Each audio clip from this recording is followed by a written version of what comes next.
Hello అండి. ఈ ఫ్రూట్‌ని ఎప్పుడైనా చూసారా? దీన్ని మ్యాంగోస్టీన్ అంటారండి. ఇది ఈస్ట్ ఏషియన్ కంట్రీస్‌లో చాలా కామన్‌గా దొరుకుతుంది.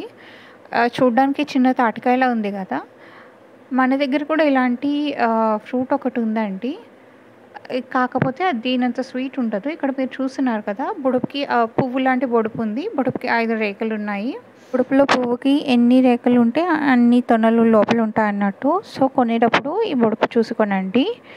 కాయ ఇక్కడ మీరు చూస్తున్నట్టు కుంకుమ రంగులో ఉంది. ఇది నాకైతే చూడడానికి చిన్న ఈత కాయలా ఉంది. ఇక్కడ 6 రేకులున్న బొడుపుది కట్ చేస్తున్నాను. చూద్దాం నిజంగానే ఇందులో 6 తొనలు ఉంటాయో లేదో.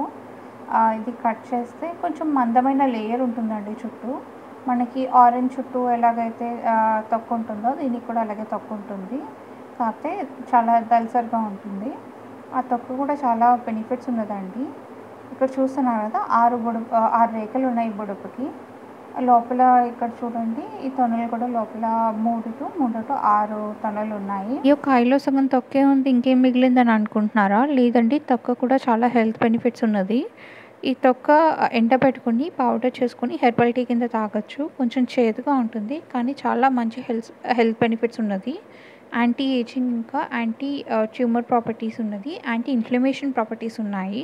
చూసారా ఇందాక అన్నట్టు చిన్న వెల్లుల్లిపాయలా ఉంది కదా ఇది, కానీ చాలా స్వీట్గా ఉందండి. లోపల చిన్న గింజ ఉంది అన్నట్టు.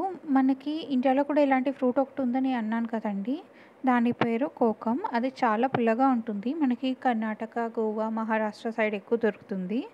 దాన్ని వాళ్ళు చింతపండుకి ఆల్టర్నేటివ్గా వాడతారు. తొనలతో జ్యూస్ అవి ఫ్రెష్గా చేసుకుంటారు. తొక్కల్ని ఎండబెట్టుకుని చింతపండుకు ఆల్టర్నేటివ్గా వంటల్లో వాడుకుంటారు.